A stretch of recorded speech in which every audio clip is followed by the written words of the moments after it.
Once you'd have a small firefight, you'd have 45% casualties. But we were losing so many men with frozen feet that we were losing almost as many men from the cold as we were from artillery.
Welcome to Triumphant Spirit, America's World War II Generation Speaks.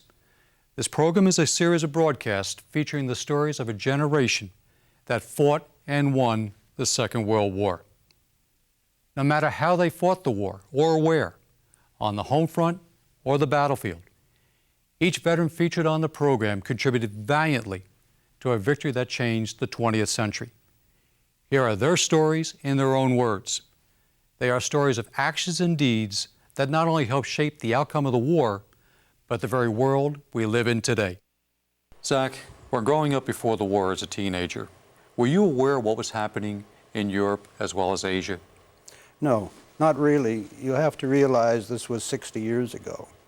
I was only 18, out of high school. I hate to say it, but we were before television.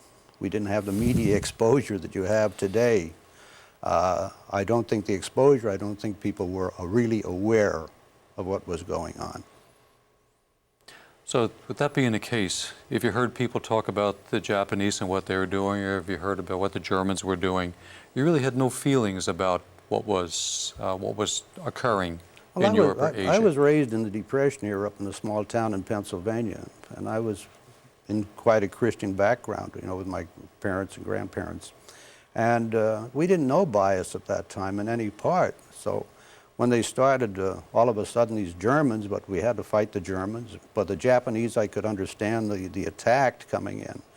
But the media coverage was so completely different then than it is today that I don't think the awareness was there of the individual at that time.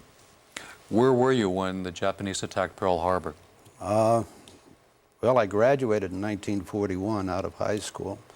And I had the summer, and I was just starting to work, and, you know, trying to make a living. But the wage parts were so different at that time. Like I found a job, there weren't jobs available. And I took a small job as a delivery driver for a flower shop, $10 a week for 7 days, 6.5 days a week for $10. And the job market was different at that time. And then I finally took a quick job as in a defense factory before I went in service. And but my friends were being drafted. I was a little younger than some of the others, so I volunteered my draft time and moved it up a little bit to join them. And then they went and joined the Navy, and I stayed in the Army. After you joined the military, Zack, I understand you had gone to North Africa to become part of a unit. Yeah, Can you tell us about that experience? Sure. What they did is at that time, the divisions were being killed off or wounded and wiped out. So what they did is we went to Alabama as a replacement, and I was trained in infantry, the heat of the summer in Alabama, as an infantryman. And I was only 18, 19 years old, and didn't know any better, the ignorance of youth. And I trained, and they sent me over, and I went down in Casablanca, and then I went up into Iran, but I didn't fight in there. I just went into Africa on my way up to Italy. So I didn't join the Italian campaign. I didn't get into about the latter part of October, the early part of November in the Italian campaign. Could you explain what the Anzio Operation was all about? The Anzio Operation was conceived by Winston Churchill. The whole Italian campaign was conceived by Winston Churchill. The reason for that, he was trying to prepare France for the Normandy invasion to come in. So they were trying to take all of the strength, or draw as much strength as they could away from that, down into Italy. So they created another front down in Italy. And I don't think it was a good campaign. It went in. The month of November I was there, and I was up in the mountains, and it rained. In the month of November, 43, it rained 27 days. And the 4 days it didn't rain, it rained at night, so 4 nights of rain. But then as you got into the mountains, you got up into cold weather and into snow. And the men were coming down with frozen feet. So it wasn't a good time, a good place for infantry, really. And it wasn't a good place for tanks because of the hills and the limitations. But it achieved its purpose. And then when we got stalemated down in Italy, up at the Gustav line, up around Monte Cassino, I was on the right flank up there, up the Rapido River area. And I came down, and then I got ready, and they pulled us off, and they shipped us up into Anzio. And the reason for the Anzio part, again, is because they got stalemated down in Italy. They couldn't go any further. The Gustav line was there. It was an impregnable line. They couldn't get through it. So they drew troops, and they tried the Anzio one to go behind the Gustav line. And that wasn't a great success. It wasn't, they went in January the 22nd, and they never broke out of there till May. And Zack, when did you hit the Anzio Beachhead? I was about 2 days after the initial invasion. The initial invasion, when they went in, wasn't heavily opposed, but I always still don't like it when they say the casualties were light. Well, the casualties were light unless you're one of the casualties, or was your brother that was killed, or a husband that was killed. Then casualties are not light because it takes a personal part. So it was a light invasion, but we did dig in, and we dug in, but we got into Anzio. Zack, when you say we, what unit were you with at the time? I was with Company E, 179th Regimental Combat Team, 45th Division. 45th Division. Yeah, out of Oklahoma. And we had quite a few American Indians in there.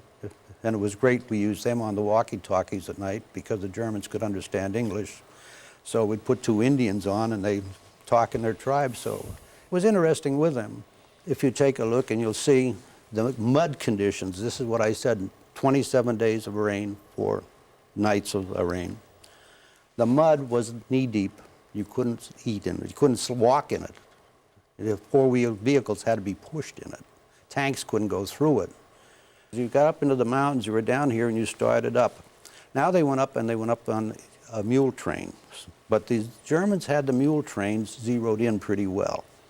So we would have to come down out of the mountains at night and actually take the supplies and carry them up into the hills.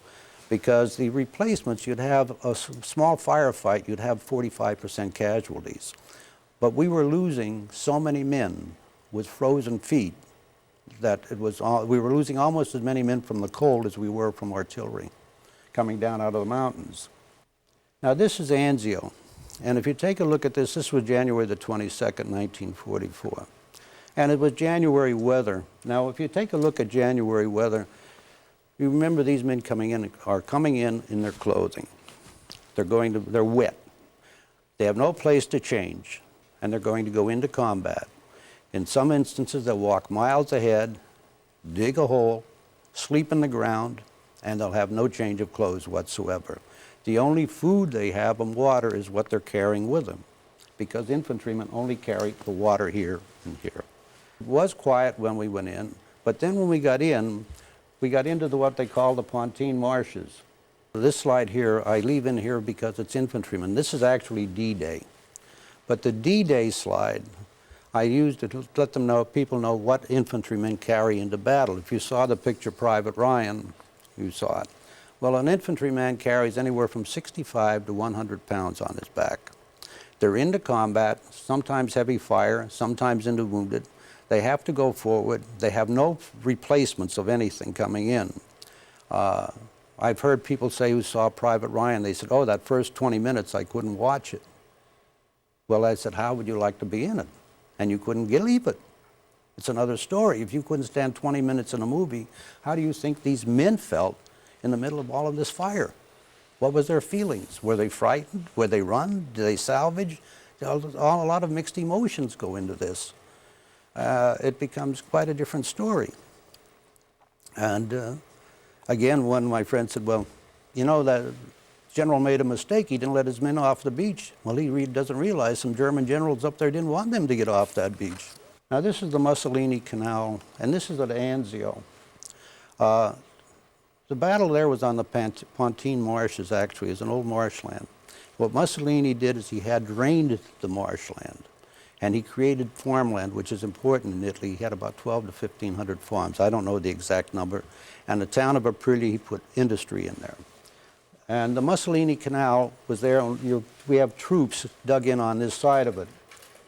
Now, again, the Mussolini Canal was another part. It was a help for us. This is Aprilia, or the factory. You'll notice in the front there. Now, I was on the right flank of this, and we would have, one night we'd kick the Germans out, and the next night they would kick us out. And we'd keep taking that because it was high land. But in the back of this, up on the top, is called the Alban Hill. Now, in infantry, you're always supposed to take the high ground. For some reason, we didn't take the high ground. The reason was they were afraid to extend the beachfront too far and get cut off and pinched off, and then it would wipe it. So the general played it very conservative and left down in here, but he left the Alban Hills up there. So the Germans could sit on the Alban Hill on the top and look down at the Anzio Beachhead and see everything we did in 22 miles down there. And this I use for post-traumatic stress part. If you're 5 men, 5 of us were in a room, and one day 2 get hit, the next day 2 more get hit. And what happens then is they say, well, gee, when is it my turn? Am I going to be next? This is a gruesome wound, but when you hear Purple Heart and you hear wounds, the severity of the wound, what type was it? How did they receive the wound? What did they really go through? And this is common because a local firefight in the infantry and you have 50% casualties. How did you get your Purple Heart? During the battle, the biggest battle, on February the 16th, Hitler had ordered everything removed out of Anzio. On February the 16th, and I didn't know the story till 35 years later when I read a book. I found out what really happened because you're in if you don't realize it. So February the 16th, about 35, 36 German fighter planes came over and just dived and strafed my part. Then they did what they call a saturation shelling. In other words, they take the yardage and they increase it, and then they change the yardage going down. So that's your artillery fire. Now at Anzio, it was marshland, and with all of that, the land would move like this. You would be like this. Everything was moving from all of the vibration. And then I found out later that they hit where my company was with my 200. We had 800 in the line, but they hit my spot where I was. And I found out we broke 5 waves of 500 infantry. 5 waves. But we had 200 men. That was on the 16th. On the morning of the 17th, we had 18 left. And now we went back. We had to go into a secondary position. We had to drop back. But we had 18 men, but we had good artillery fire and a few tanks covering us. But we had 18 men doing what 200 should do. It was pretty heavy the next day on the 17th. And morning of the 18th, up the road came a German tank and a company of infantry, and I looked and there were 4 of us left and 4 of us were wounded. I was fortunate. In the back, I had my pack on. And the road was here, and the shell hit behind me. And when it did, it hit. Well, it tore my pack really up to pieces, but it left me almost like buckshot into my back. And I didn't get treatment. The American medic treated later on, but it didn't get treated right for quite a while. So I had mine there. One of my friends was shot through the leg, and another was shot through the hand. But there were 4 of us left, 4 of us wounded out of 200. And that's when I got my Purple Heart. Now this is called the post-traumatic stress, and it's the toughest part. Now this is the 1,000-yard look, the 2,000s, whatever you want to call it. You call it whatever you want, but there's many different names. The sad part about this is if you go into a veterans hospital, and I think Lyons Hospital, a psychiatric hospital, you'll see men that never went home again, that still have this. You'll see men in the hospitals today who are in and out 60 years later, 50 years later, still having psycho problems. And when I do, I tell them, I'll say, now what happens when you have these problems? It becomes a problem if you keep garbage in your house and you leave it accumulate long enough and don't empty it. You're going to draw mice, you're going to draw rats. Your house won't be able to, you won't be able to live in it. If you keep garbage in your mind, you're going to ruin your house, your life, your body, sickness, and to destroy your personal life. So you have to try to remove it. Unfortunately, there many people can't. Now, what happens there is they give you drugs, and they give them, and then they have to monitor a person with this type of post-traumatic stress. They have to be monitored. So I tell them that drugs don't help with this, and alcohol is only temporary. It doesn't help. You have to have it in here and in here. You have to do what you can to yourself to overcome post-traumatic stress. Some people will never lose it, and I can understand it very easily. This was my position that you were talking about. You'll see that pretty up there, that little town. And that's the factory, and you'll see where my line is on there. And this is the position that I was in when I was first in battle. You'll see this is where the position actually when I was in. These are German prisoners that were captured after I was. But when those infantrymen came in, this is what they did. They go in and they dug a hole like this.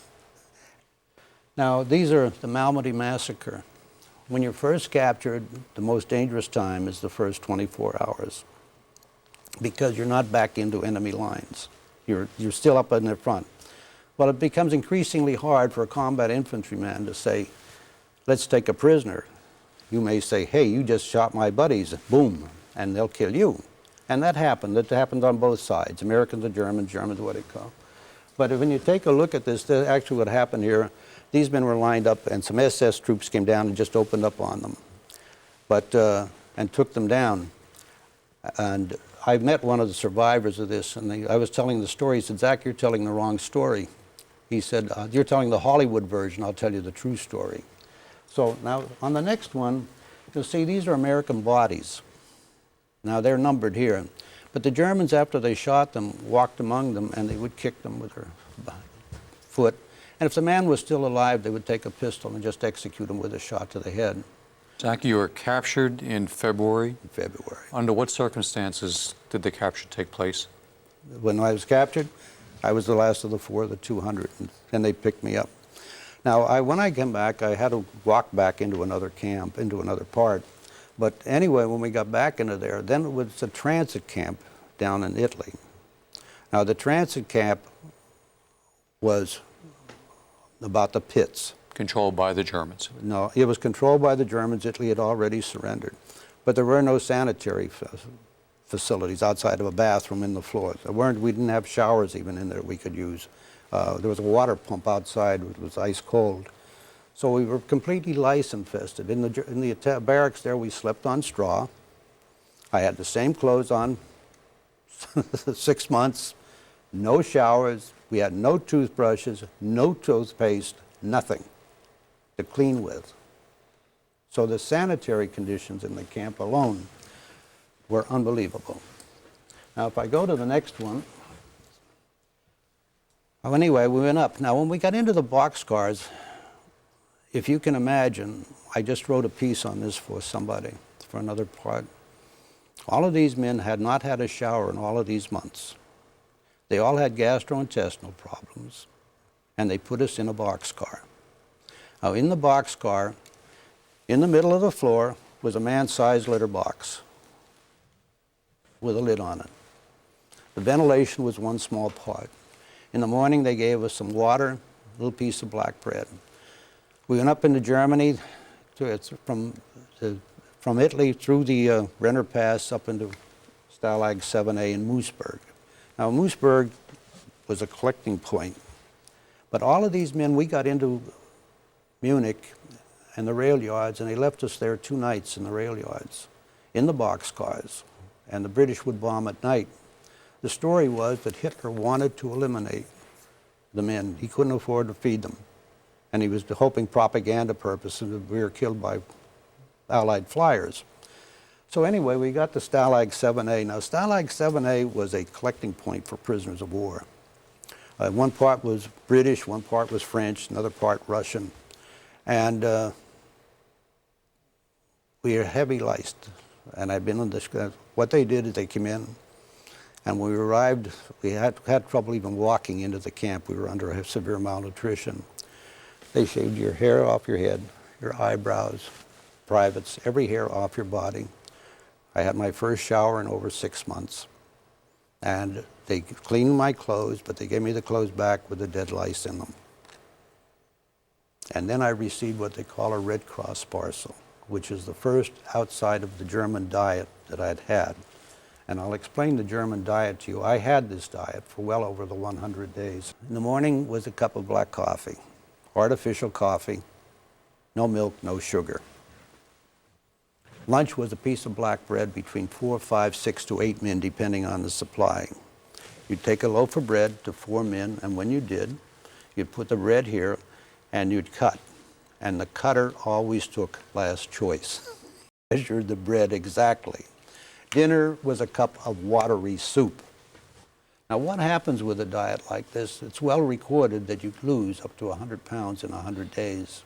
I weighed about 135, 140 at that time. I was down to 95. But if you saw a man come in at 200 pounds and go down to 100 pounds in a hurry, it would be unbelievable. I'll put you another slide and I'll show you again. This is dinner for 134 men. I'll give you the other slide. This is the malnutrition. This is 100 pounds in 100 days. And that's what you can lose in a prison camp. This is not a Holocaust victim. This is an American soldier in one area of the camp. Now, the camps north, they couldn't get supplies in. But when we were released, they would put us in the Camp Lucky Strike, and some men would be in one part and some part of the camp for repatriation after the war. These men were in another part. If these men tried to eat, and it was well recorded, we had some of the men broke into a storage area, overate and died from overeating. I had one of my friends came home, could only drink 1 shot full of glass of milk at a time. This is just a quick look of what it looked like up there, just a collecting point, but I'll explain some of the camp parts to you. This is your delousing that I just explained. These are Romanian prisoners being deloused. Very common. I'll go to another slide for you. This one you can't see, but the Germans controlled it very tightly because of the mixed nationalities. And they were pretty strict. And this is one example of it. This is my card when I was a prisoner of war. But on the back of this, I had to work. Now, prison camps were different. They had officers' camps, non-commissioned officers' camps, and then the PFCs had to work. So I had went through the severe malnutrition. I was down into a small, and I'd been bombed out up in Memmingenburg, Germany. Had to load dead bodies, all German troops. And we took them to a morgue and stacked them up down there. And we just take bodies and throw them against the wall and just keep piling bodies up and just throwing them up. And I had to load bodies there. But on the back part of my card, I had wounded. And then I got lucky. I got out into a farm and I started to work and I started to recover. I'm getting my strength back now. And I was thinking going pretty good, and I had to do construction work. And I went out to a rock quarry. And when I was out to the rock quarry, it was raining, and it was a big bank. And I went over to the bank and I went down on my haunches to get out of the rain while we were loading ox carts up. And with that, the whole bank came down, and somebody said, "Zack, look out," and I leaped forward. And when I did, I caught the whole brunt in here, across the back of the gravel coming down. I was completely covered. Just my hands were a little bit out. One of the better stories is a German guard helped me. He was an older man, and he had heart problems. Guards were all World 4F. They got me into a cart, and they took me into the Stalag, into my little town. I was in a little town down in Tusenhausen. And they took me in, and they got a doctor to check me, but I was 20 years old and I couldn't walk. I actually couldn't walk. I couldn't get out of bed. So he got me into the Stalag 7B hospital anyway. And when I got up to the Stalag 7B hospital, the treatment was nothing. There was no x-rays like you have today. The treatment is all they did is put hot cups on my back that they used to use years ago. They take a hot cup and they put heat in and put on to draw the soreness out. The only exam I had in my back was with a finger exam. I didn't find out till 45 years later that my back had fractures in it. But I also had my wounds treated. But this German guard, if it had not been, and I firmly believe this, for this German guard, I would have either been crippled or I'd have been dead. And that's a long story, that one. I won't go into that, but I did go back to find the German guard years later, and my wife went with me. Zack, did you find him? I went back into the small town of Tusenhausen. It was a very small farming community. And I walked in, and my wife said, well, ask somebody. And a man came out, and I hadn't spoke German in 35 years. I don't speak it well. To make a long story short, I found his widow, who had remarried, and his daughter. They took us into the house and treated royally. I said I wanted to come back and thank Franz because I knew he lived in the town. He had died. He had a bad heart, and he had died. But when I got back, we still corresponded. We used to get Christmas cards from his wife, his widow, and his daughter after. But due to this, when I got into this camp, this became very important to me. I finally had my wounds treated. And then I got back into fairly good shape, and through the help of this guard, I came back into be able to work again. That's a different story. It's one of the humanitarian stories. I went back to Anzio, and this is Natuna Cemetery.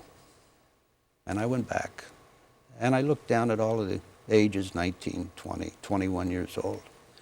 And when I did, I counted my blessings again to think that I wasn't there and that I'd survived it. But I think what I try to impart to the young people is when Memorial Day comes, it's not a sales day. It's not a sales day. Memorial Day is for a person who's shed their blood, gave an arm, a leg, their eyesight, or their mind. But I think the most important one that we should remember is all of those men who gave up all of their todays and tomorrows at the age of 20 and 21. All of their todays and tomorrows so that you and I can sit here and do what we're doing today and have the freedom that we enjoy. And that is what I try to teach mostly. The freedom is not free. And it's a very important part of our life. Zack, what would you say to today's generation about your experiences during World War II? Well, I have great confidence in our next generation. I was very fortunate. I'm in a book called The Gathering of Eagles, and I teach them that parents should teach their children the values, different ones. And I was very fortunate. I had 2 children who had every value that I believe was right. Some people measure their success by how much they obtain, but I know I have children, I have grandchildren, and I know I have great confidence in them.